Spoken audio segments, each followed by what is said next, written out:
Today's episode is sponsored by Tectonic Tourists. Do you need a van or equipment to go on tour? Tectonic Tourists has you covered. Large, reliable vans and great sounding equipment that bands like Mets, City of Caterpillar, Page 99, Chain Cult, Soul Glow, Infant Island, Soft Kill, and many more have used to tour and play all over North America. If you have a tour coming up, go to tectonictourist.com. Tectonic, like tectonic plates. TECTONIC, tourist.com.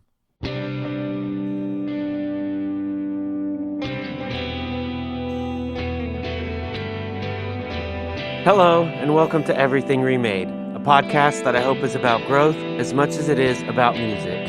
I'm Edie Quinn, and we have a great show lined up for you today. Before we get started, though, I'd like to remind you we have a Patreon page at patreon.com/humanmachine. Head over there now for zines, music, and much more. And now, I'd like to play something for you.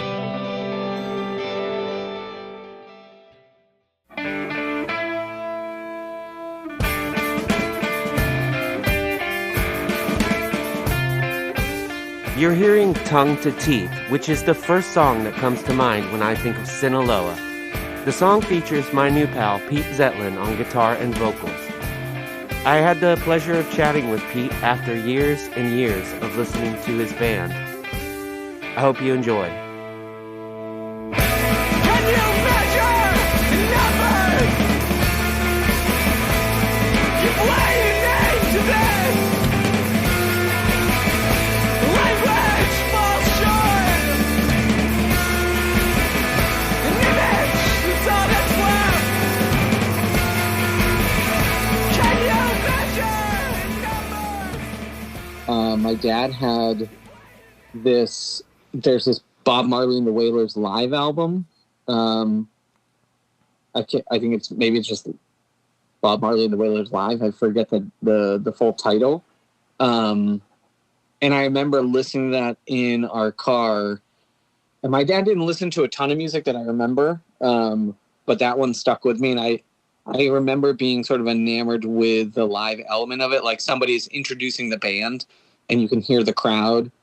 And there's just this live element that felt different than anything else I'd ever heard before, of just how into the music people seem to be, and probably the rawness of the band versus like a studio album, because everything else I'd heard up to that point in music in general is, we're talking like, I'm young at this point, but just sort of feeling like you're behind the scenes. So maybe it was that there was this human element to it, different than studio albums of other music. My mom was like into, or at least what she played in the car was like more theater productions. So it was like Les Miserables and Cats and stuff like that, which I enjoyed as a young kid, and it holds a place for me in some different way, but that did not get me interested in, wanting to play music. So maybe it was that. Maybe it was the Bob Marley piece. Yeah, I mean, a lot of that makes a lot of sense because, I think that a lot of people are drawn to DIY by the way that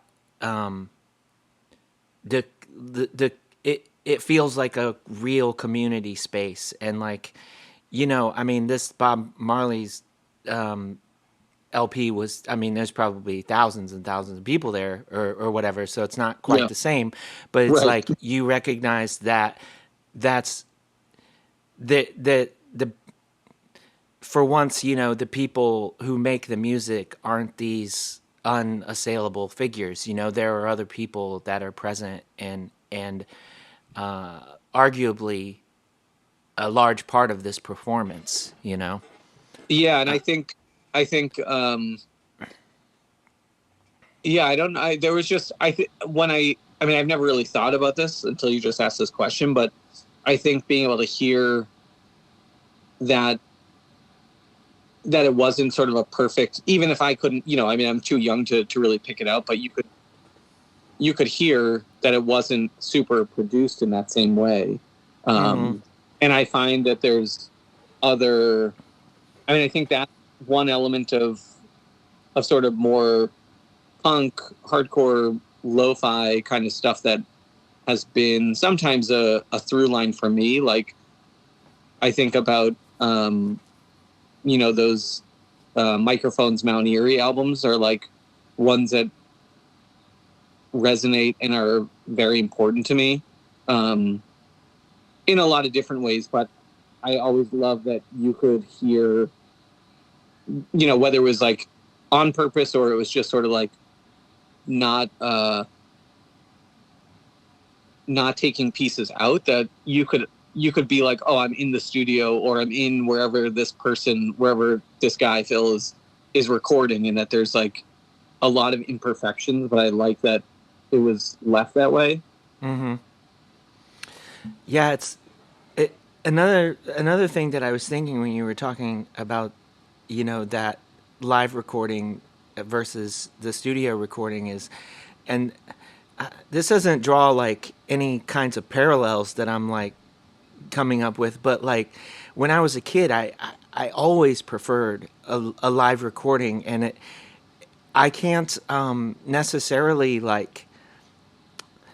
I mean, the Descendants, I guess, was like one of my favorite bands when I was like 12 years old or whatever, right? And they had like a couple live albums like between them or all or whatever, and I always loved those live albums so much, and it's not that any of the Descendants recordings necessarily were like super polished or whatever, like at that time at least, but like not by like our standards now. But it's funny just to think that like there was just this little, like, you said, like imperfection or rawness or just like the spontaneity, I guess maybe would be the thing for me, that like that's the closest thing I can latch onto, because like as somebody who's like demoed albums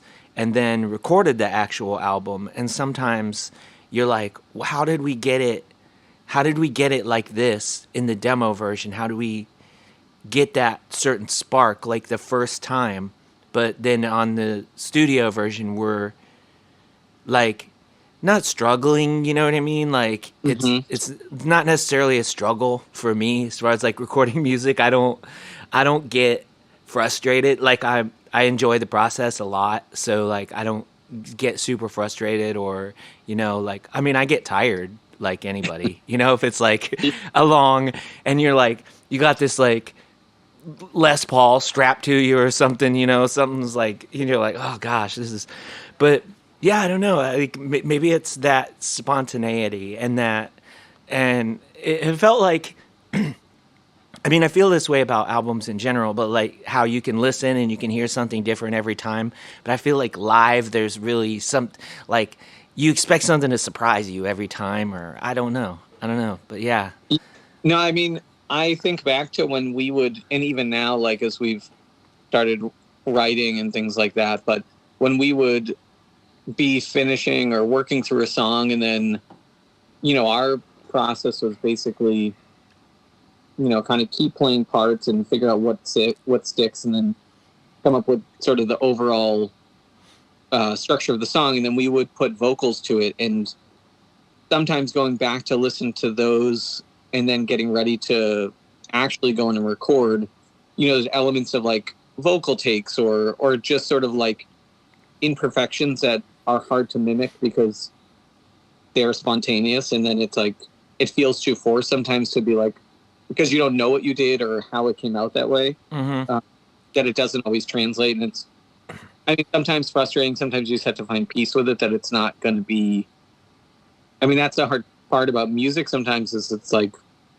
the recorded version is sort of stuck in time, even if you sort of alter it or do it differently live and things like that. Yeah.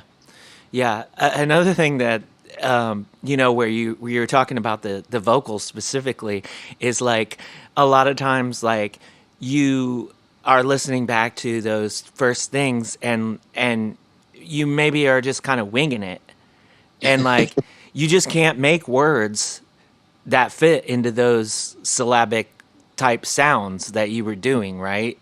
Right. And that can become real frustrating because you, like you said, you're really like, ooh, I love the way that like ooh ah came out like that or whatever, and like the word closer just doesn't fit into that. Like you can't make that work. So you just Right. have to be like, well, okay, like this is different now. I mean, unless you want to be like one of those bands from 1998 where they just screamed nonsense and then wrote lyrics like after the fact.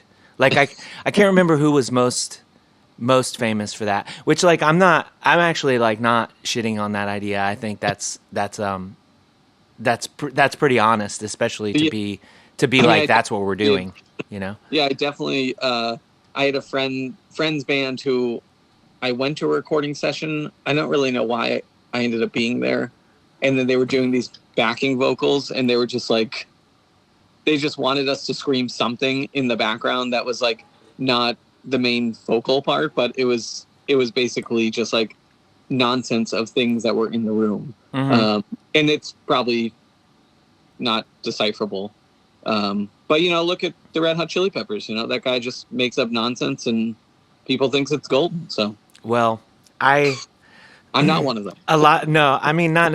I'm not either. But like, yeah, like it's as someone who like has made up like half of an entire language for like my band's LPs. Like I guess I kind of get it. But but yeah, it's I don't know. Now I'm just stuck on once again, every time the Red Hot Chili Peppers name comes up, I'm stuck on the fact that Flea played on the first Mars Volta album, and I'm just like, how?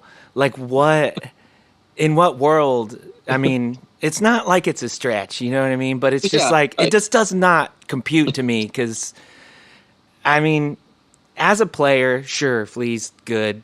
Um, I've just never, that style has never you know, Yeah. clicked with me. And that first Mars Volta album, I just think is phenomenal, and I am just so confused. But yeah. Anyway, so like before we get into like Sinaloa, and I hope I'm not saying that wrong. No, Okay, like y'all started in around 2002. That's when the demo came out. So before we get into all that, because like you have a very like prolific history there. Were you in any bands like prior to that people might know about, or I mean, like your first not the demo, but your first LP was recorded with Will Killingsworth. So I'm assuming you like knew Will and stuff, maybe from back in the pre-Sinaloa days, and played around with some yeah. bands and stuff. So it's the three of us. So myself, Brendan, and Luke all have our own sort of obviously history. And for me specifically, I did not play. I was not in bands necessarily. I played in one band that was, Brendan and Luke and I were like very, we hung out all the time, and we had a group of friends that hung out all the time. And so the two of them were in a band in, I think it was 97, 96. They were in a band called Edelvrij, and they did a 7-inch and they did a split LP.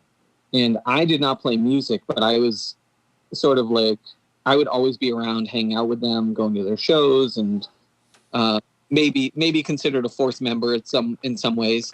And so I got into putting on shows, and I ended up starting to put out records because I didn't play music, and so that was sort of my way into those things. And so I put out their 7-inch, and I put out their split 12-inch with this other band called Tipping Canoe, which I'm biased, but you should check out because both bands are No, are pretty amazing. when I was looking through y'all's Discog pages, I saw that they were both in Edelvrij, and I was like, That's one I haven't heard in a while. Um, Yeah. and I just like I saw that Sinaloa was your only credit as far as that went, but I was like, maybe there's more there. Like, what if we're digging up some, some hidden gem here? Yeah, I played in the band called Ache, which is spelled ache, but with a accent over the E. Hmm. And so it was Brendan, who's plays guitar in Sinaloa, was an Edelweiss, and I played drums in that. And then the drummer from Edelweiss played floor tom, and then there was a guy who sang or screamed, and it was just sort of I don't know, it was like a silly project that we sort of wanted to take seriously, but not. I mean, we were the singer was like wanted us to be all about like anti-technology, and or that's what the lyrics were about, and it was like blast beats and maybe sort of grindcore. I don't know. They're very short songs. We just did a demo and we were on one compilation, and we would just play around. But it was a lot of fun and kind of crazy and something I hadn't done. So I didn't know how to play drums. I only had a bass drum and a snare drum and some cymbals. So yeah, it was fun. So is But that where the floor tom came in? the other guy played floor tom, so he would just run around and kind of get crazy and just play floor tom. Yeah, and that was sort of like my intro to playing music. I mean, it wasn't great playing wise, but it was a lot of fun. And along that, I was doing shows and I was putting out records at the same time. Uh-huh. What was your label called? So it's called Moganono. Okay. I did not a ton of releases. I did, the Edelweiss stuff. I did a band called Anton Boardman, Oh yeah. two people from Providence. I did their first 7-inch. This band called Kolya, who was from Boston, more of like a native nod, Moss Icon kind of thing. Mm-hmm. I did this band called The Body. I did their first record. And then this band called Tiny Hawks, who also not as known as they should be, but their first record is amazing. And No, they're great. Yeah, one of my favorites. Yeah. And then I had started to put out a record for this band called V for Vendetta, but they broke up, and so it just sort of it never saw the light of day. Yeah, Alan Moore put a stop to that. I did a Wolves Ampere split. Forgot about that one. Oh, sick. So that was like in that world of doing shows and things like that. I got to know Will and, knew the Orchid guys. I lived with Jeff, who plays bass in Orchid. We both went to college together, and so we lived together. So we were sort of all intertwined, and that's how I think that's how it came to be to record with Will. Yeah. And so when like what was the like the impetus for starting Sinaloa? Was it like, was that the right place, right time? Like had Edelweiss just like broken up? Like how does Sinaloa form other than just like, unless it was just kind of like, well, obviously we're all friends and we've been palling around musically for all this time. Why haven't we played music? No, I mean, it was organic, but not organic. So, it was probably 2000, between 2000 and 2001, I was living in Boston, and Brendan, who plays guitar in Sinaloa, he lived with me for a summer, and Luke was living with us too. It was a funny summer. We were all just sort of living together in a house that I'd already lived in, and they didn't go to school in Boston, but they lived there for the summer. And so, during that summer, Brendan and they had already broken up. And they sort of had another band going called Now Right M that only did a demo.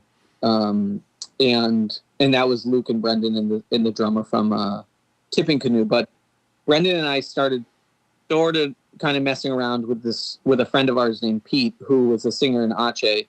And I was playing drums and Pete was playing bass, and Brendan was playing guitar, and it was just like we just did a couple practices, but it was just sort of like jamming in the basement, and it wasn't going to go anywhere. I mean, we were just doing it. And then 2001, as school wrapped up, our friend Pete had committed suicide at the end of that year, of the school year. And so that was like the end of college, and then going for me and for Luke. And I moved back home, and I feel like it was just a weird time in life. Like I was trying to figure out what I was going to do with my life, and I was all of a sudden living at home, and Luke lived at home at that point too, and so I think out of that sort of monotonous time of just not knowing what to do, and it's also just a weird time probably in many people's lives of finishing college and then trying to figure out like, okay, what's the next step if you don't have a set plan, and maybe living at home and you don't necessarily want to live at home. We started playing music together, and I had never, Luke had not played drums in a band or knew how to play drums, and I didn't know how to play guitar.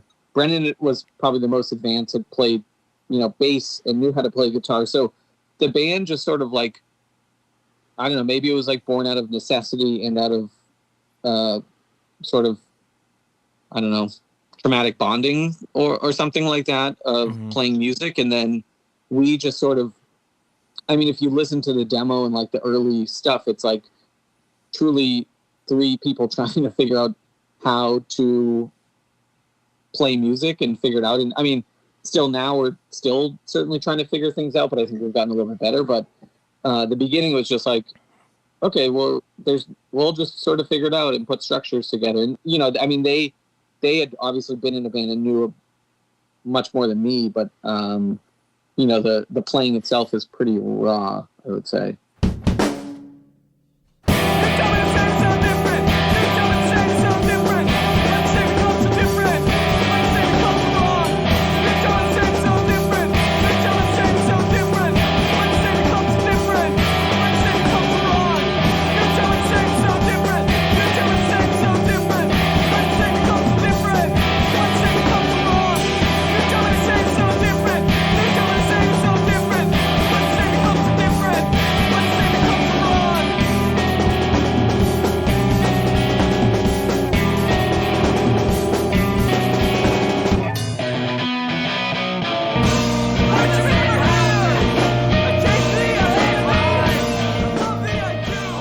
I'm not like one to make a comment on like someone's abilities. I certainly I feel the same way you do, that I'm always figuring it out. And like the thing is like whether you think you've gotten good or what you think about your own abilities, like the thing is like we learn how to play how we play.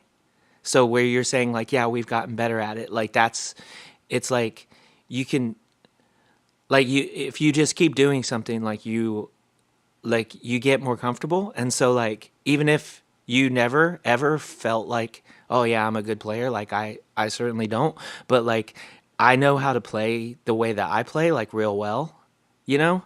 So Yeah. like, and it's like, I don't know. Sometimes people think the way I play is cool, and I appreciate that. And yeah, I think that there's something about the way that people learn to play when they learn sort of like away from certain types of influences. That's really interesting, and I think that's it really like makes your musical voice like your own. And like it's like when I listen to like back to Sinaloa, like I don't find a lot of things that I could compare it to necessarily. And I think that's one of the things probably that resonates with a lot of people. Like there's like, you know, you can say, well, it's sort of like this, it's sort of like that, you know? I mean, you mentioned Native Nod. You compared a different band to that, and I certainly think I hear that, and And then like I hear like, other weird stuff. I'm like, this is like if the Van Pelt was a screamo band, or like a hardcore band. Yeah, I think those were certainly pretty big bands for different reasons. Obviously, they're intertwined because of the through line of who's in that band. But I mean, Native Nod for me was like a big band in the fact that like when I was introduced to them, I was in high school, and knowing that, I mean, they weren't that, the age wise, like they were very young when they wrote that. And that sort of expanded my mind. I mean, we had a pretty vibrant local scene where I was from. And so there was bands all around, but I don't think I took it for granted, but I was it was all I knew. And so then to be like, oh, there's like this other band and many other bands, but these guys are young and someone put out their records, like that felt kind of crazy to me that was happening. And then just sort of like that, them being so young and sort of the lyrical content and sort of structures of songs. It was just that they were sort of doing their own thing, and I had not heard a band like that before. Yeah. When you are, younger and you're realizing that like basically people that are your peers are doing, then it's very empowering. And then when you're at my age and it's like nothing ever changed. Like very young people are still ripping it up and being very innovative. But now it like makes me feel a different way. Like I need to probably just put the drumsticks down. But yeah, I don't know. I mean, that's the beauty of it, though, right? Like you don't have to put the drumsticks down. People will just like decide to like quit on you. Like they'll just sort of stop listening. But like that doesn't mean you have to stop doing it either. So it's all good. Yeah. But yeah, so I mean, from what it sounds like the recording session for Fathers and Sons over there at Dead Air was like the first time that you like had a significant recording experience. Like, what was that like? Was it? Did you feel like you were prepared, or was it just like all nerves, or? For me, yeah. I mean, I think every time we go into the studio, I feel all nerves. That has not really stopped. But we did a demo with a friend of ours who had sort of wanted to do more recording. He was in a band, and he had built out his dad's basement into like, I mean, it was basically just a bedroom, and he had mics set up, so it wasn't like built out into a studio, but he was wanting to practice that more. And so we had done the demo with him, and also felt like, it'd be nice to not have to, we didn't really know how to record beyond like a 4-track, and to just sort of like take that element away from us and have someone else do it. Mm-hmm. And that was, that was fun. It was sort of like we had some songs. And then when we went to do it with Will, I mean, I felt like that was like,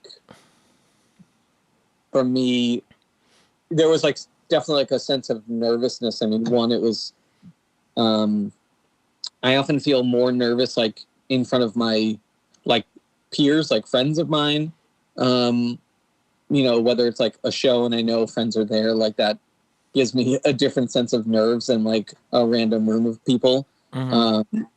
And then recording, I think from, just feeling worried about like, am I going to remember the parts? Am I going to be able to do this? Like thinking about recording guitar alone, and then there's just sort of like nothing else to mask the imperfections worried me. And Will was a friend, and so knowing sort of like, he'd put records out and all of that, I think all of that combined. I don't know about Luke and Brendan. I mean, they had recorded before, they had done their 7-inch and their 12-inch, and they had recorded that with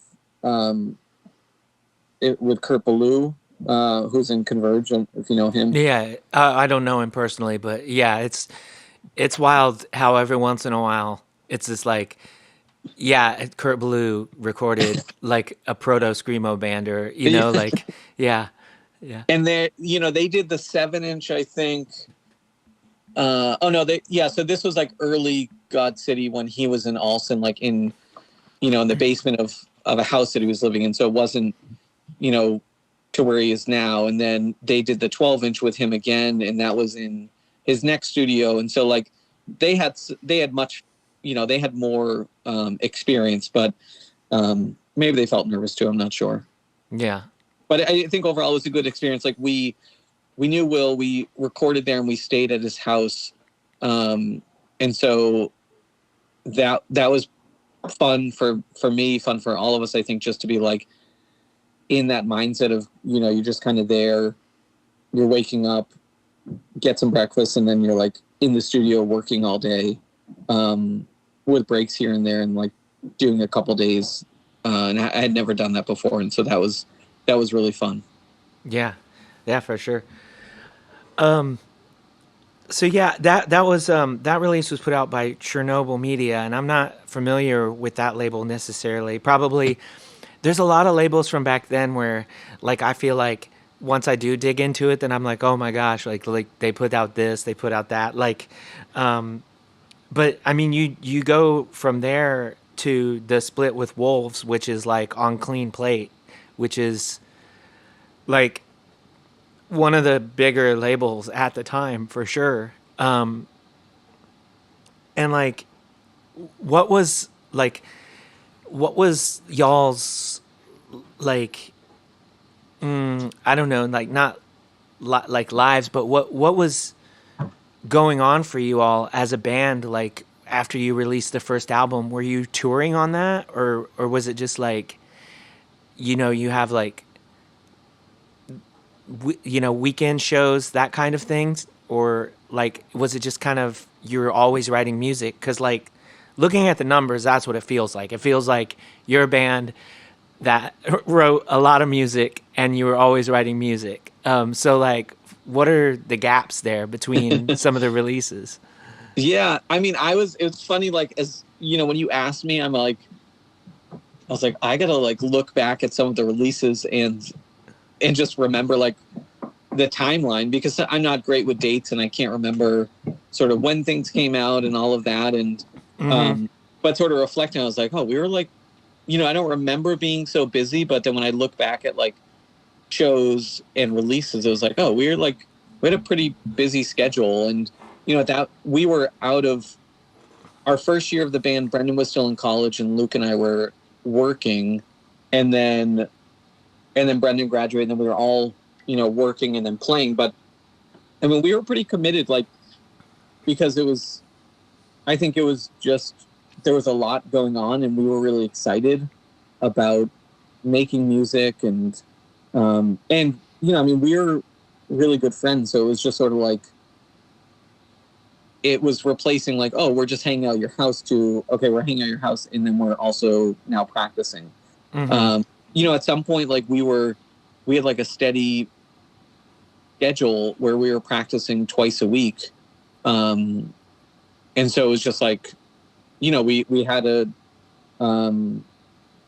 practice space. And so we just go in and like spend a couple hours twice a week. And it was just like, it was great. It's like, sometimes we're just hitting record and just coming up with whatever. And then sometimes it was like getting ready for shows or tour or things like that, or getting ready to record. So, when the demo came out,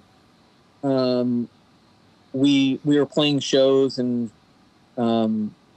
just, I think because I had done shows and Brendan and Luke had been in bands, like we already had some connections, which was nice. And we're able to like, wasn't like, okay, where do we even start of how to get on shows and things like that. Right. And then when Fathers and Sons came out, I don't remember I can't remember date wise, but we did a month-long tour that summer with that record, which is crazy because I don't know, just I don't even remember it being a month long, but um, we went, started down the East Coast and went out to California and then back. And the beginning, Brendan couldn't join us for the first part, and Luke does a solo project. So like we did 2 Sinaloa shows, I think a Boston one and then one in Jersey, and then Luke did a handful of shows, and I traveled with him, and then Brendan met us like down in Florida, and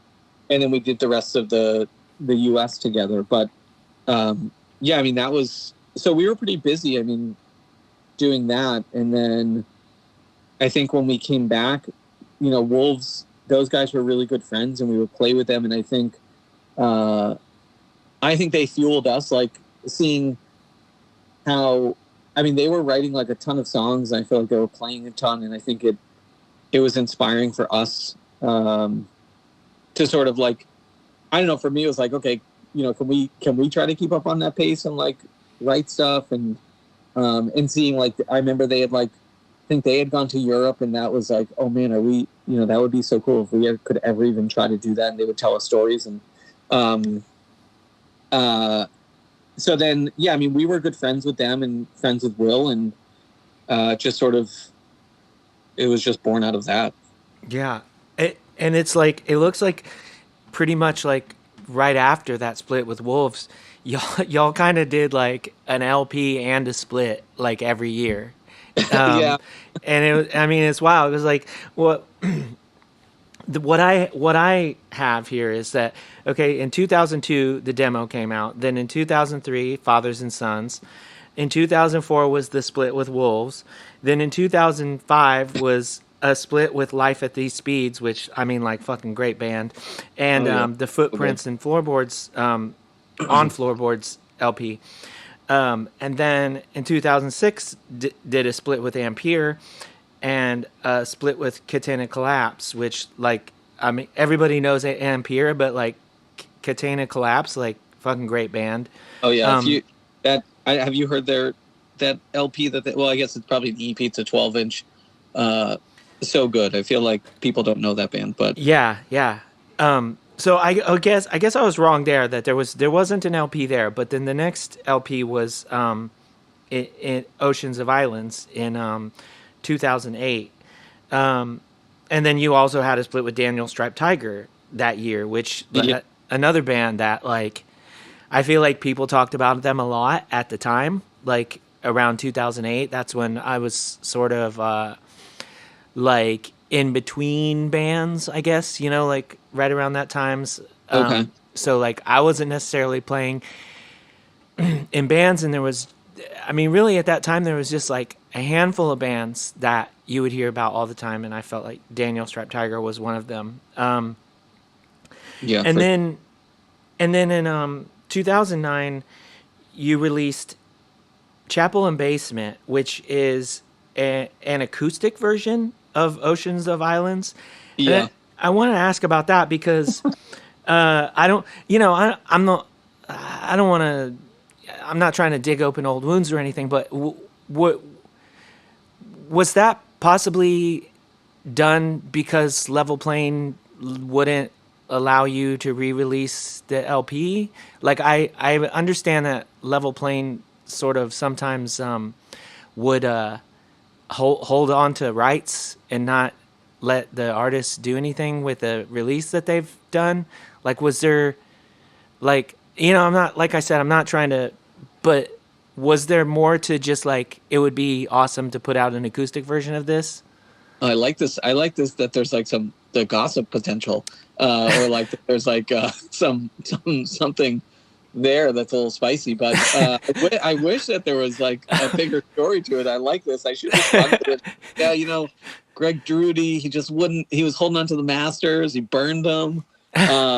No, that's that fortunately for our case, that was not the story. I mean, we were lucky to work with Level Plane. I think I had a lot of discussions with Greg before we put it out, because I hadn't heard those stories about that kind of stuff, but I just wanted to make sure I knew that, like, he he was still doing the label, but I think maybe had lost a little bit momentum, maybe.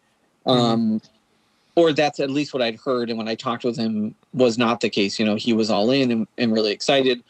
And, you know, he was great. I mean, he let us do sort of whatever we wanted in terms of like layout and things like that.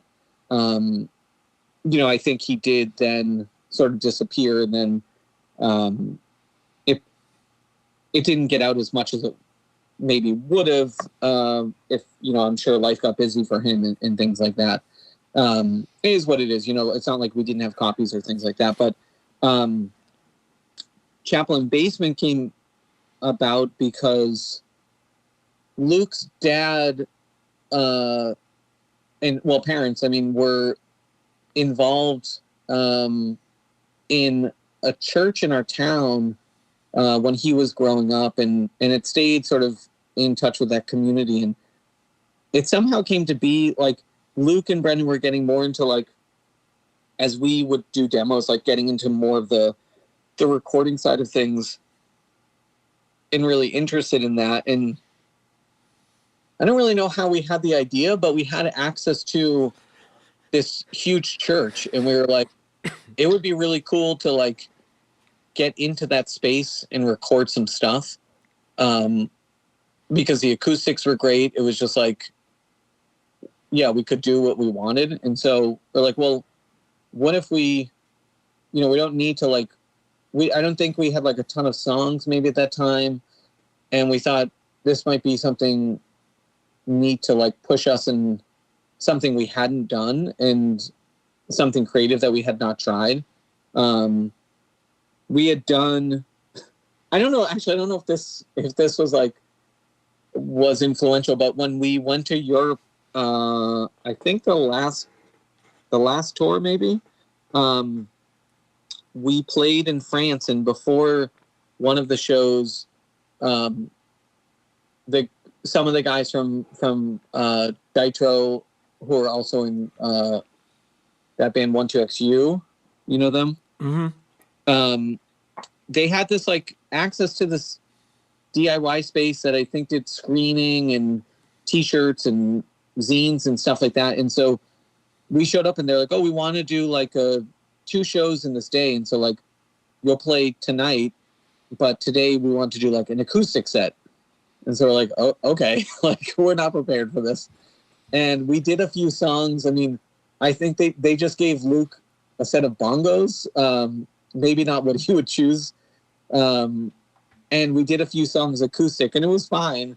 And I wonder if that sort of like was the impetus for some of this. But yeah, we had access to a space, and it was just like, well, let's play around with the songs, and we'll just release it ourselves and just do like a short run of this tape, and it'll be fun.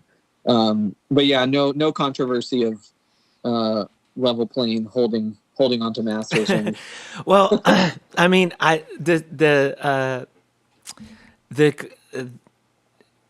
the presumption was off, obviously, but I think that there are some stories that made me think that might have been the case. But yeah, I heard those stories, but I definitely had a different experience. Who had different experiences, and which is why, like, before we moved ahead with working with Greg, you know, he and I had some, we just had a lot of conversations, because I knew him as, you know, I mean, we played with Hot Cross. I knew him from shows and stuff like that. So it wasn't like someone out of the blue when we started talking about it. But, you know, I think as a band in general, like when I look back at our releases for the most part, like we didn't want to do stuff that was just like randomly asked to us. We wanted to feel a connection with people. And it didn't mean like we're best friends with them, but like, you know, when I look back at like working with Will and Clean Plate, like we were good friends with him. We'd recorded with him when we did that first record on Chernobyl and then on Word Salad. Like the guy who did the LP was a good friend from Boston, and Steven, who was the singer from Ampere and a bunch of other bands, like he put out the CD. He did Chernobyl. Okay. Is a good friend, Evan. So like there's throughout like all of the releases, there were people that we had connections and had friendships. And so, you know, with Greg, it was like, let's make sure we're on the same page. And, you know, it's not like we're trying to go for it or anything. We just want to make sure that, like, he's invested in what we're doing and we're invested in what he's doing. And but I'd heard other stories prior to that. I was kind of like, oh, I don't know if it, you know, it didn't work out that well for us. Yeah.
But you must have met the folks from Narshada when you were on one of your European tours, huh? Yeah. So our first tour we did with Ampere, and Andre, who did Narshada, had helped.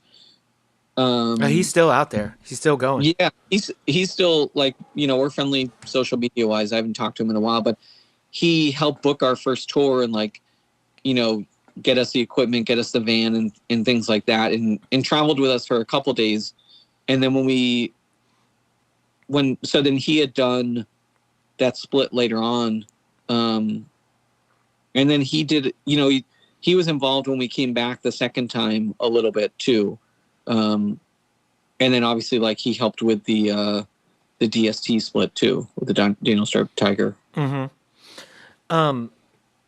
Yeah, so like, you had the split with Daniel Striped Tiger, and then you did the acoustic version of Oceans of Violence, and then there was sort of like a break there before y'all released what I think is your final release as of, you know, us speaking.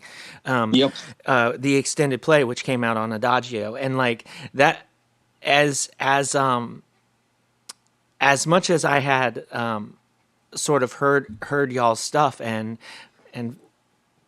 like, you know, vaguely followed the band throughout the years, like, that extended play is the one that, like, I ended up with, like, a bunch of copies in my distro, just like trading. And so that was the one where I was just like, for whatever reason, I thought that release came earlier in the band history because, like, that's the one I saw the most, you know, or whatever.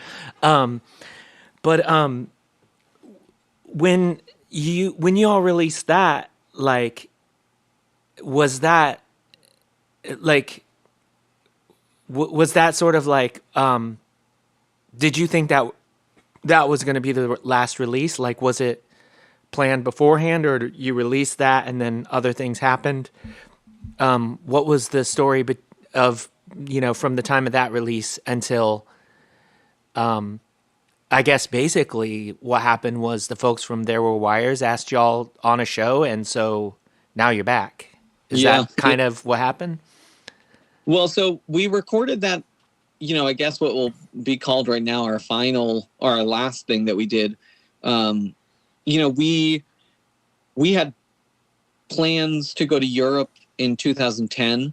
So we had gone twice before. So, you know, we went in 2006 with Ampere, and then we went back in 2008 with Daniel Striped Tiger. And every time was, I mean, just incredible. Like the shows were great. Everybody was so kind. The experience overall just really opened my eyes to like the way punk and hardcore communities can and should run, and so different than like what we were experiencing here in the US.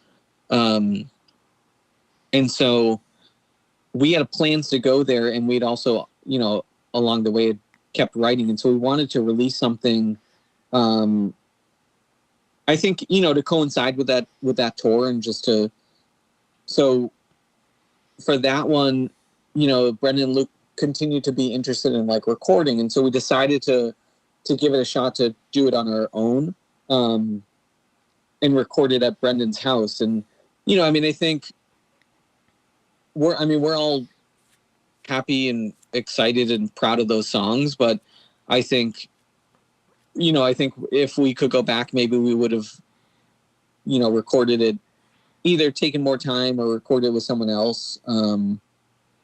You know, we look back and it's like, oh, there's things we maybe would have changed, but still happy with the way that one came out, and the artwork is amazing. And we play those songs. So, you know, there wasn't a plan for that to be like the final release. There wasn't really even like, we never broke up. You know, I think we kept playing shows after that for a little bit, but we hadn't, and we actually recorded 2 other songs that never were released.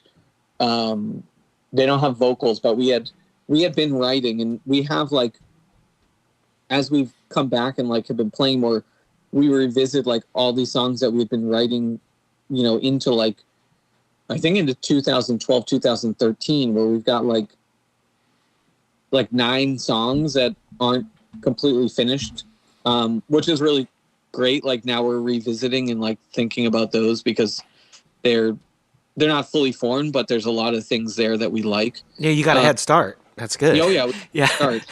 And like we've been writing, you know, things here and there as we've gotten back together. But you know, when we never really were like, we're ending.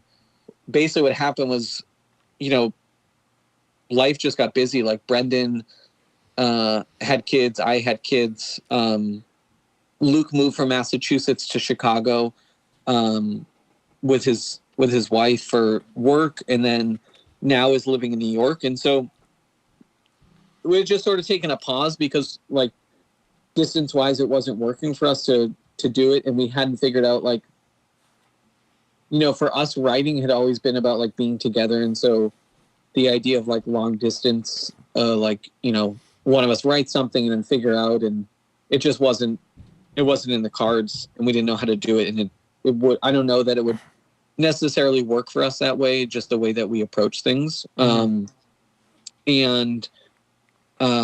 Yeah, so we, you know, I mean, throughout that time from like 2013 till now, I mean, we have like a daily text thread. So it's not like, we would always talk about like, you know, trying to find time. And then obviously COVID happened. And so that obviously was like, well, no one's doing anything really.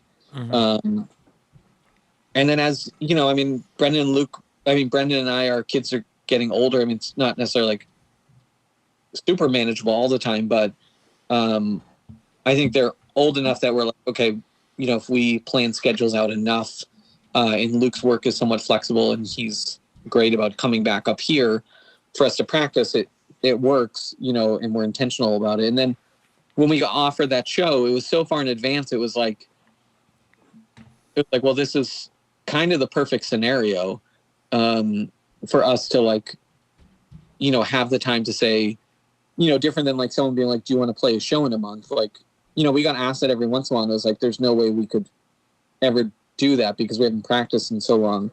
So it gave us enough time to like get back in a room and be like, okay, can we remember the songs? Do we have enough time to do this? And it was exciting just to be able to do that. And we had like this goal in mind. And then, you know, some other shows came, were offered, and it was just exciting. I mean, again, like we sort of picked up where we left off, and it was like, okay. And now we're at the point, it's like, you know, we've been playing the old songs and relearning some songs that we hadn't played in a while, and but, you know, really wanting to focus on some new stuff. Yeah, that's awesome. And it's wild. Like when I'm looking at like how prolific y'all were in that 10 years, nearly before your hiatus, like it's like 2010 is like when my band started basically. So like I'm like don't worry, like we wrote plenty of songs in y'all's absence, but Thank but you for catching George. yeah, we took care of it. Like here, you can now you all can get back to release a year or whatever. But no pressure. But yeah, it's really like it's really wild. Like you know, I I just started seeing y'all's name pop up again, and I didn't know like what y'all's plans were and stuff. But you have 9 songs that are you know at least halfway or closer to the end point, and you seem to be planning weekends or like maybe little longer trips, like based on who asks or whatever. As long as you have the advance for it. So is is it is it the goal now to like, is it like, okay, this 9 songs is the jumping point, and you said you've been working on new stuff. Is that the next thing, is like just okay, well, like once this is all ready to go, then we'll have a new LP? Yeah, I mean, I think we're going to see, uh, when we did um, when we did some of the stuff, like when we did the Footprints album and that Life at These Speeds album came out the same year, I think in that recording session, we recorded all of that, but we knew, we didn't want it all to go. I don't know if we knew that both of those were coming out yet at that time, but I think we knew like they weren't all going to go on the LP. Mm-hmm. So sometimes it was just having that many songs and knowing like, okay, some are going to be for this and some are going to be for that. And that's just sort of the way that would work out. I think for, we'll have to see. I mean, we've been dormant for a while. And so it's like relearning how things work, because it is different than when we were playing back then. Different labels and who's involved, and even shows have been so different. I mean, we were primarily playing a lot of sort of like DIY spaces for the most part. And now a lot of the shows that we played, have been more of a mix. I mean, the show with There Were Wires was like at a club.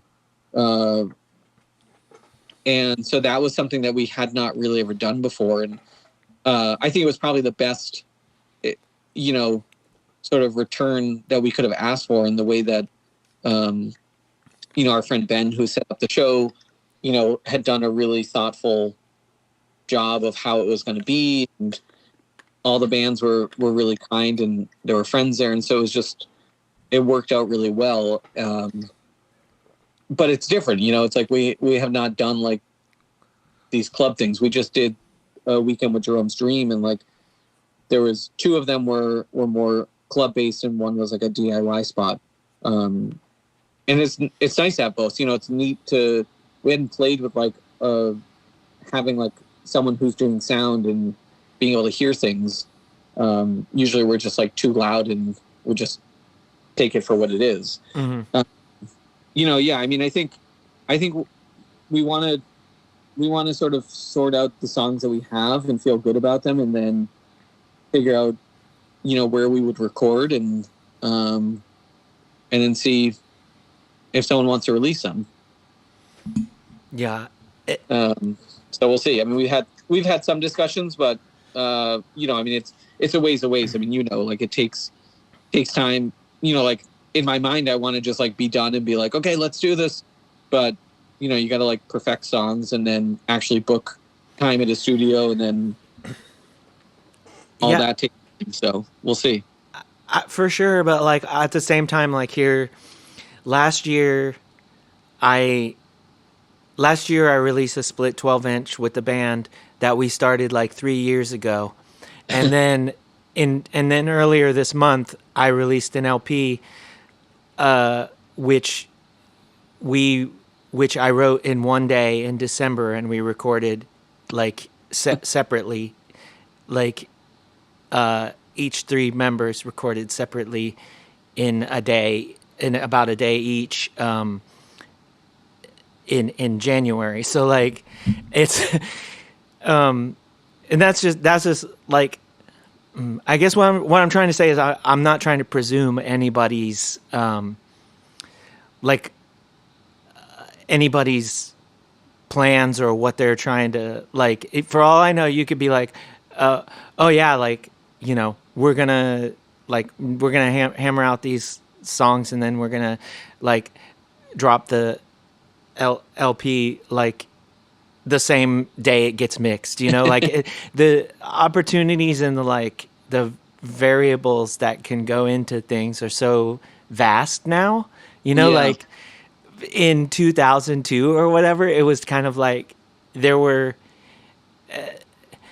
a couple of routes, right? You could do it like what we were saying, and you would just release it on CDR or whatever and have it at your first show after it's done, or you'd put it out on an LP, and it would, from the time you handed in the masters to the time you got the LP, would be about 4 months. And now it's like, now it's like you could stream it same day, but not have the vinyl for a year and a half, like, or, you know. Yeah, and that's something that like we're not fully aware of like how that, you know, we need help. We need help with that piece. So I think that's what we're not totally sure of. Yeah, it's funny to think back about, you know, you talking about that. Like I remember when we got those Wolf splits, I feel like Will like tried to rush order some because we were going out on some tour. I can't remember what, but we had we had some sent to us, and they were like these pink 7 inches, and for some reason the Wolf side was like messed up at the pressing plant. So we had all these 7 inches that you could only hear our side, and their side was not. I mean, it was just sound warbly. Oh wow! And then we took those because it was all we had, and I think we screen printed something on their side because it wasn't listenable, and then, you know, we sold them at shows, and we're like, you know, we'll send you the real one when it comes out. But yeah, just sort of that was the way it worked. It was just sort of like hope for the best of what you could have. Yeah, that's wild. So yeah, there's like a limited edition version out there that with this B-side screen print, and yeah, it's wild how like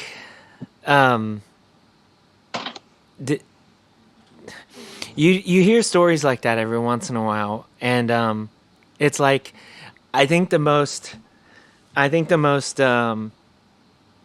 like I have a version of the Seisha LP where it's like the jackets weren't done. So like I have this like tour press of the Seisha LP from where they played at my old basement, and and it's like this record's gone for over $300 on Discogs, and I'm just like, you would have to, like, I would have to need money so bad to sell that. Like, it's such a, and it's not even, I don't know. It's just like, there's something to me about, like,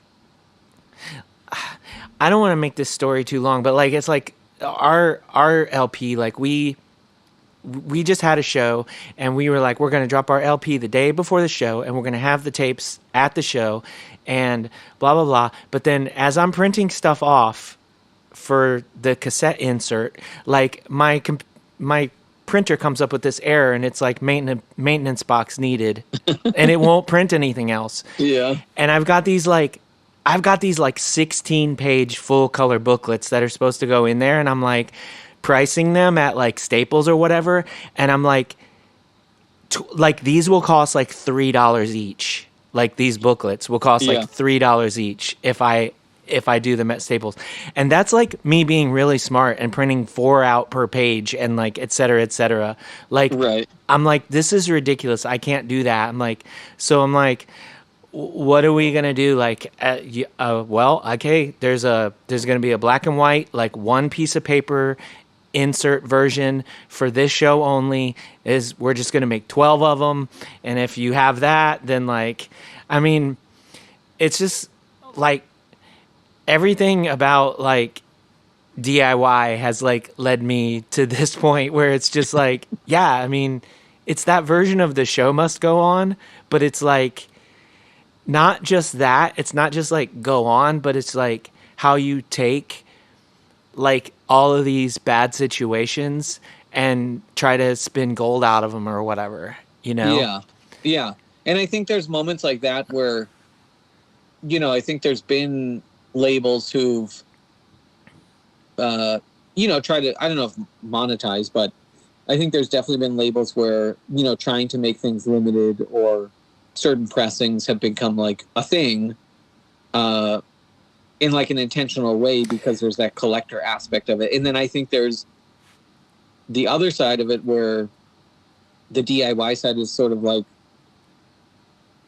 there's pressings that just sort of like, you ran out of things or things didn't come through and so you had to find a different way.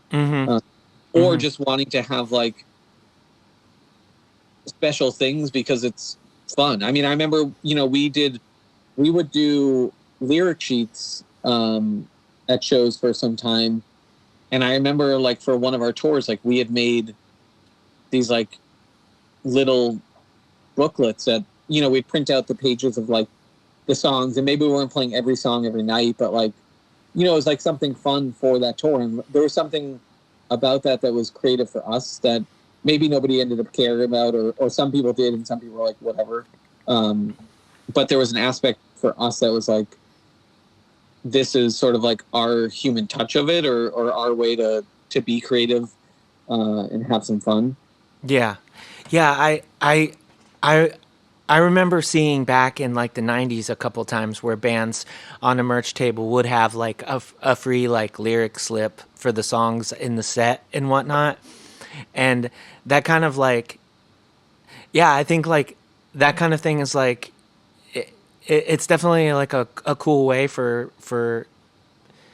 people to have like a unique experience, and not like, not like you were saying, it's not like people are trying to do a Nintendo where you just like purposely make way less than your demand or whatever. Like, Yeah. But yeah, I've because we have like so many releases, and like we're always like, well, we have like 8 LPs now. So like, and you're like, just like as a courtesy or whatever, like it's like a 20-minute set is about expected, right? So it's like, we can really only play like one song from each LP and then like a couple songs, right? And we're going to hit 20 minutes. So I've often thought like of making like a little like a little slip with like a picture of the release and some information about the song, like if you liked these songs, and like it's silly to think that people would know like in a screamo like show which song was which. Like no one would know like which one was the third song, because like right you're literally just like feeding back from the end of one song into the next song. It's like practically like people don't even know when to clap sometimes, like but yeah, it's like, is this the same song? Are we vibing here, or like what's happening? But yeah, it's like I've always liked that sort of like way of trying to like go beyond just like this song is from our album, like and then playing the song. I've always liked that, and it's interesting to try to think of ways to still do that when it's just like literally people can just Google it all as soon as they leave the Yeah. show, you know? So, Yeah. yeah. I mean, even with our, like, when we were looking through, like, what stuff we had left as we got ready for new shows, I mean, we ended up with some copies of the first LP, but they didn't have covers because, it was like not enough were printed. So, then there's things like that come up where it's like, well, we don't have the artwork anymore, so we're just gonna like get a couple covers printed that are look similar but are different now, and so like then that becomes like part of the story. The Yeah. same with like Abolition just found more copies of the split with Ampere that he didn't know he had, so I think he ended up with like 50 more, and I don't think he has the artwork. I don't even know what the insert. I don't know if he has the insert. Like, I only found this out because it was posted on Facebook, and I was like, "Oh, that's interesting." And he had like taken some covers from something else and like just done some hand drawings, and so then those are out in the world, and I was like, "Okay." Yeah.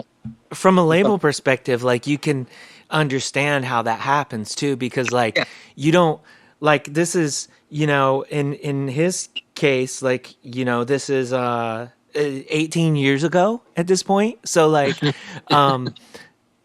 so it could have been that the record showed up and it's like maybe there was the plants will do that overrun of 10%, right? Yeah, So right. that 50 being 10% of 500, like I don't know what the pressing was, but just say for example, so there's your 50 copies right there. Or like there's a record of ours where it's like I've got like I had this instance in my old place where the like one night, we brushed our teeth and we went to bed, and the bathroom toilet just like whoever flushed it, and it just never stopped running.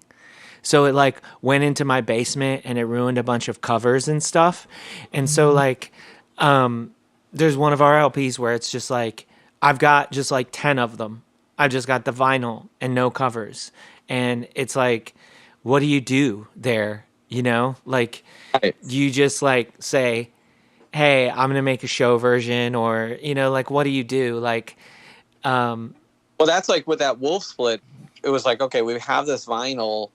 One side's not listenable, and we're about to go play a bunch of shows, and it feels like I don't know, it feels sad to just be like, well, we're just going to throw these in the trash. Like, yeah. they're not fully trash, and we're not trying to scam anybody and be like, oh, we could sell this and then sell the other one like for double. It was like, if you buy this, we'll send you the other one because we know this is not what was intended, but at least there's something. And like, yeah, it just feels weird to throw it away. Like, so. Yeah, for sure. And I mean, there's, especially now, there's a aspect to all of this that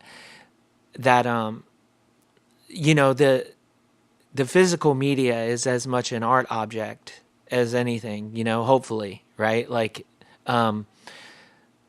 so like, somebody like this, this isn't like when that came out, this isn't necessarily the case, but like now it's just like, if something like that happened, it's like, that's like this really cool thing where people can pick that up and support the band. But like, also like what percentage of people are going to go home and throw that straight on the turntable as opposed to just like playing it on streaming or whatever, I mean, I definitely stream more than I listen to records. I mean, part of it is like having kids now. I'm like, I'm putting all my records away because I think they're going to like eat them. they're, it's not going to last. And so I need to like, someday I'll come back to it. But I mean, and maybe it's a time and place because that's how I grew up.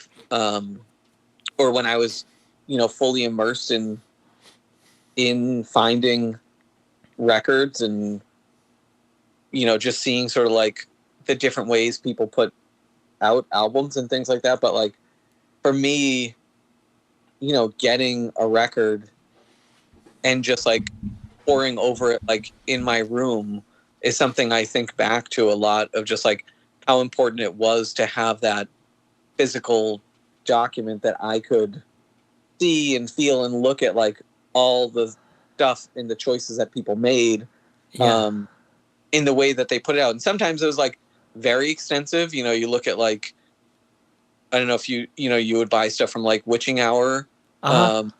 But they, like, I mean, their stuff was like over the top and awesome, and probably a pain in the ass to actually reproduce. But, they put all these things into it.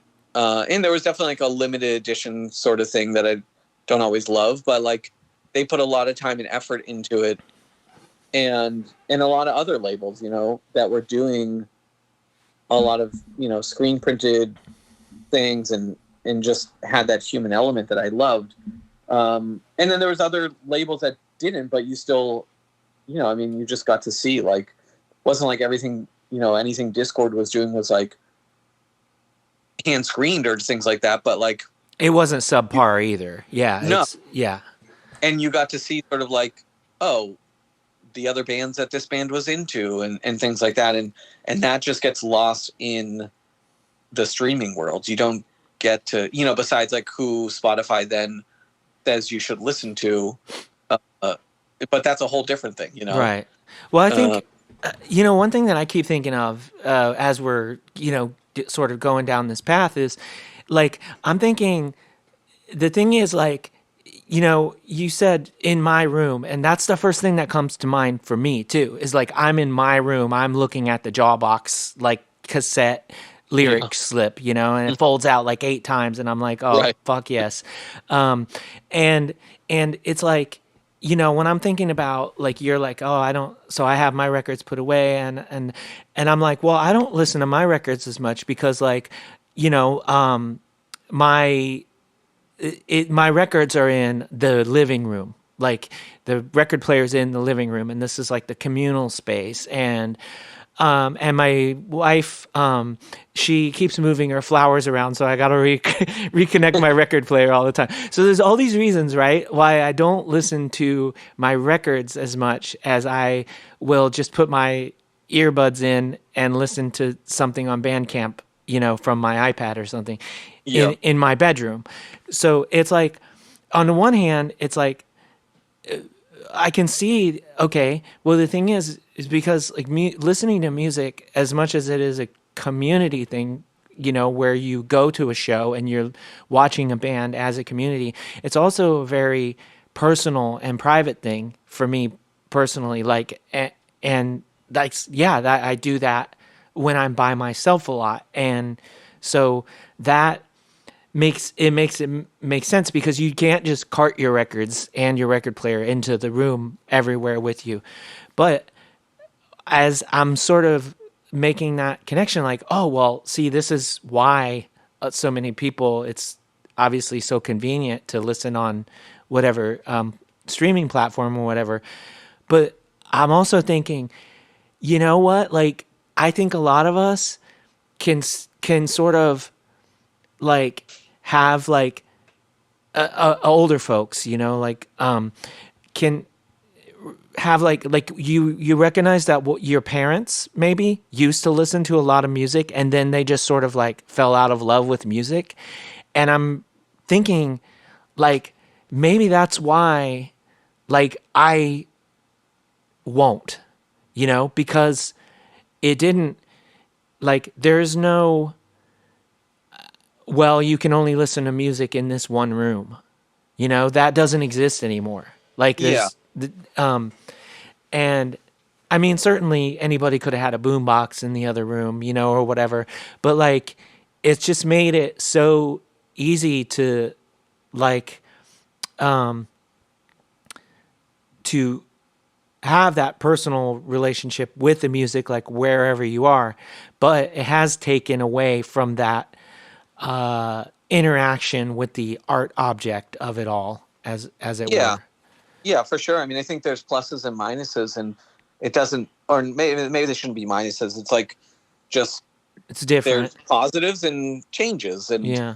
and it's, I'm always cognizant of not trying to like sound like the old grumpy person who's like, well, like this wasn't the way it was. Right. Um, but I think, and I think the world has changed. I think that the way that I grew up, maybe you grew up, of like having that space of being in your room, and you took, whatever it is, the Jawbox tape or, some LP, and you're opening it. Like there was an intentionality for me, and it sounds like you, where like I wasn't multitasking.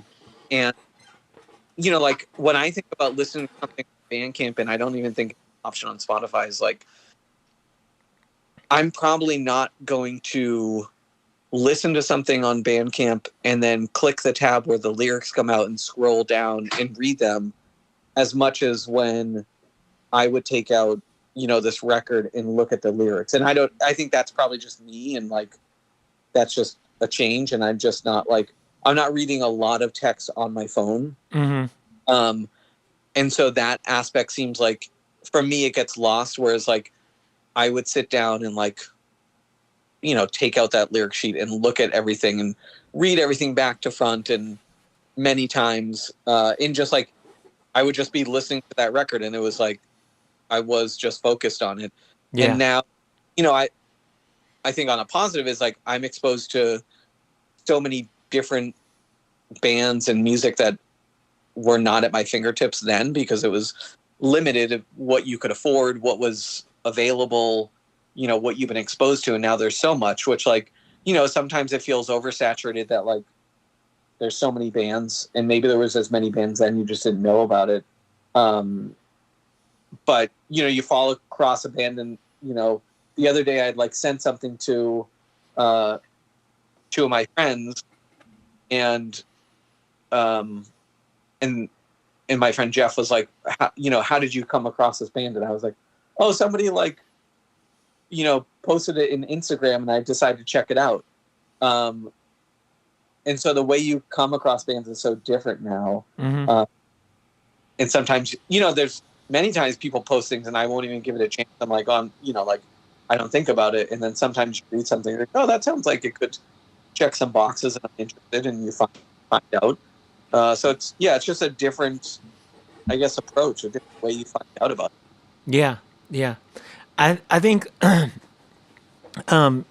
think I'm about 50-50 on like whether I will check out some lyrics. Like I definitely do that more than probably a lot of people.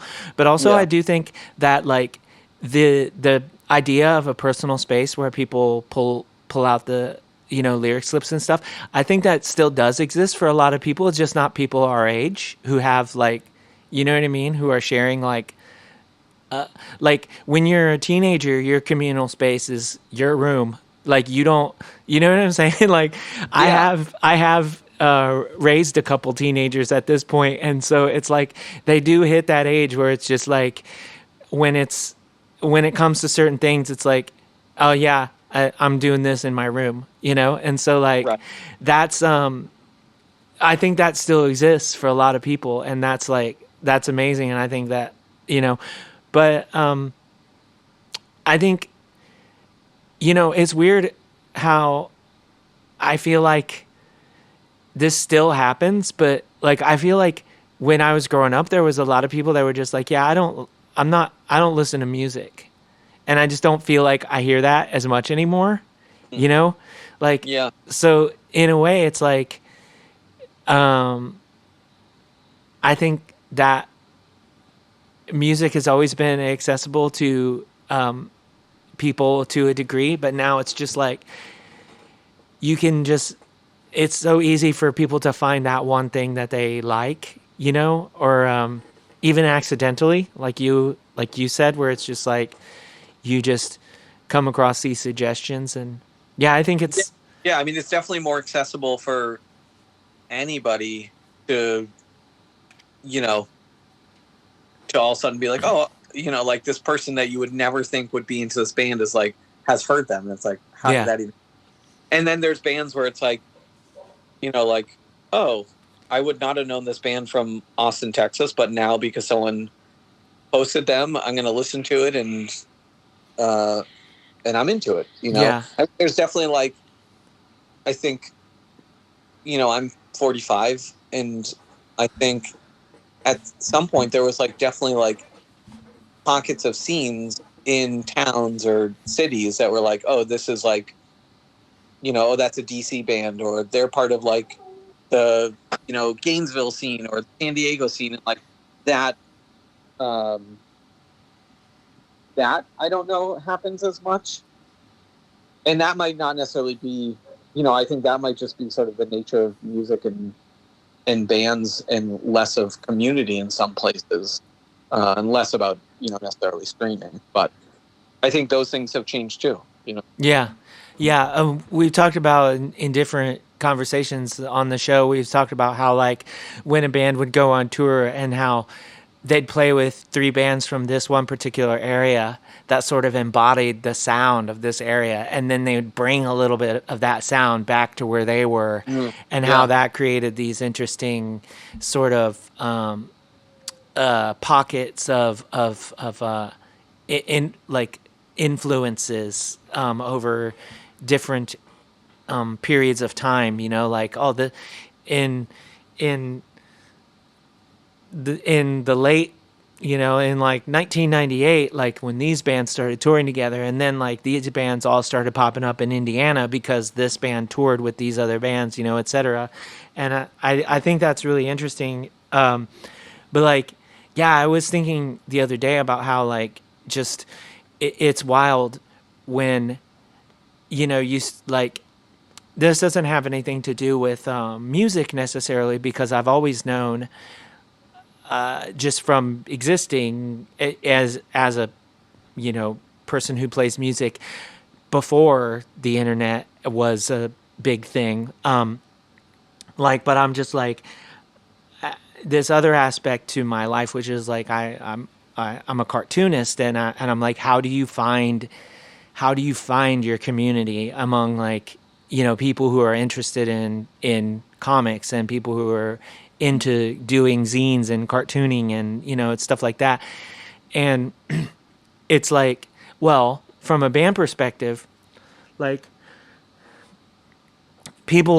like, now people will hear your band all over the world the day you drop something. You don't have any idea how they came to it, or, like, you know what I mean, necessarily. Yeah. Whereas, like, before, you would have to go on tour. That's how it did. You went and you hoped that out of the 25 or 30 people you played to in Little Rock that night, that 3 people would pick up a record and they'd like your band, and they'd talk about your band to their friends. And you'd do the same thing every summer in 30 cities, and 100 more or 200 more people would know about your band every year. And it's like, that for the most part, or like, word of mouth of like another, you know, like you did a split with, you know, I think like we did a split with these bands that helped us get out to other people who bought it for and we just happened to be on that record. Or your label were, and maybe this happens less, but like, you know, I think for a while there was labels where if they put something out, I was probably going to check it out because on that label. Yeah. Tastemakers. Yeah. Like, so to speak. Yeah. For sure. It's, yeah, it's wild. I mean, especially because, like, it's like there still are labels like that, but it's like also, it's also just totally like, you can hear something like, you know, my friends in this band Lockslip, they just dropped a thing like a month or so ago, and it's like, I mean, it sounds like Kurt Ballou produced it or something. I mean, it sounds that good, and it just dropped, and there was no label affiliation whatsoever, you know. So it's like we live in this time where it's just like something like that can happen.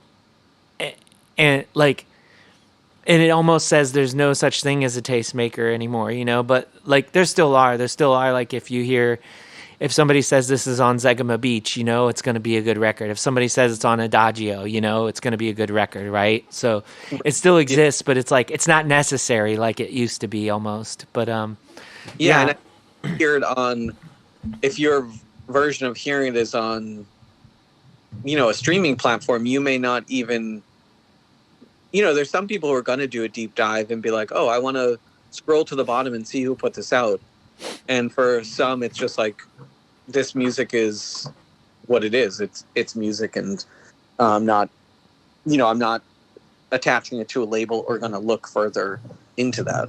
Yeah, I'm still definitely in that. I'm still definitely that teenage girl in the bedroom where when I hear some new sounds for the first time and I'm checking out who's in the band and I'm like, well, what other bands were they in? I'm trying to find that like secret Right. sauce, wherever it is. Well, now you can do the deep dive on Discogs and be like, oh, my friend Jeff and Matt and I were having this text thread recently about the label Great American Steak Religion, who like was one of those mainstays of like, oh, anything that comes out on that I'm gonna buy. And then we were reflecting on that, like, are there labels like that anymore? And like now reflecting back on that, what were the records for us that like we stand by, and ones that were like, I don't know if that's like, I bought it because it was on the label, but did I like it necessarily? Yeah, for sure. Well, yeah, I mean, it sounds like we could keep going on these tangents about like listening to music and finding music for a really long time. But getting back to Sinaloa, like before we take off, like, is Instagram the best place for people to follow you? I know the handle is at Sinaloa is a state, or I don't know if y'all have a website that you'd rather send people to, or I mean, that's probably the easiest is Instagram. I feel like it's the most applicable, and people even visit websites anymore. We do have one. I can't remember what it's called, but you can find it from the Instagram, I'm sure. Link to it. There's definitely a link to it in our links on Instagram. We have a Bandcamp, which is connected to that, and so we've got our records there that people could hear, and almost all of them. Not on, we have stuff on Spotify, but everything is on Bandcamp. I didn't see a couple of the things on the Bandcamp page. But I didn't think so. I didn't think that the demo was there, and I didn't think that. You know what? You might be right. I might have misspoke. I think the demo might not be there.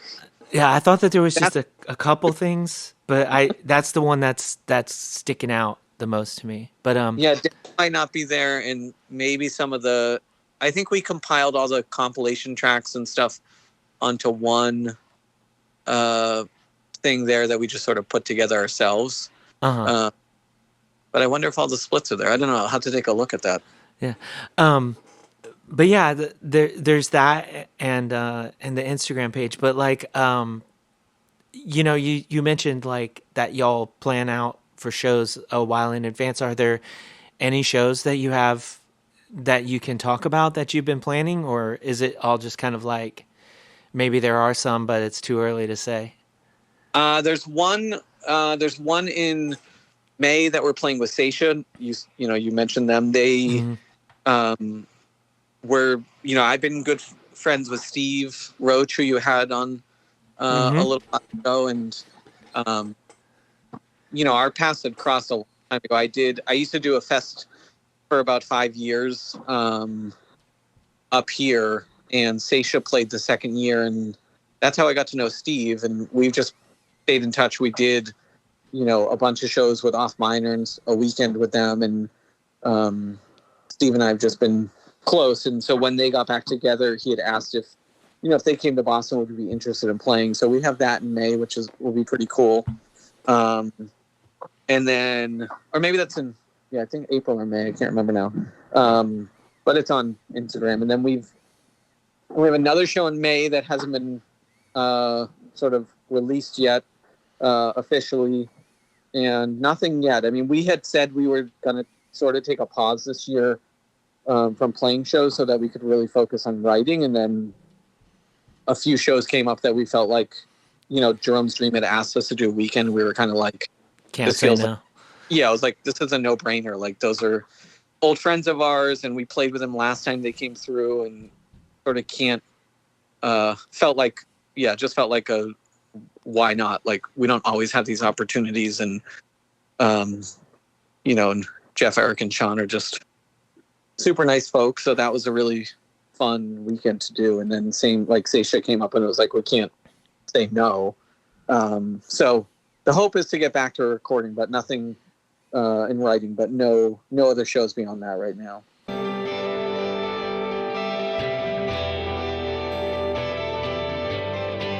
And that was my conversation with Pete Zetlan. Thank you so much, Pete, for taking the time to chat with me. Thanks to all of y'all for listening as well. If I sound a little funny in the intro and the outro, it's because one of my little ones brought home COVID, and I'm down here recording in a mask. The rest of my family seems to be fine at this point, but I am still testing positive. No one really comes down here, but I figured it's better safe than sorry. At any rate, this means I've been out of work for a little bit, so if you want to head over to middlemanrecords.bandcamp, pick something up, that would be great. Anyway, until next time, take care and do good things.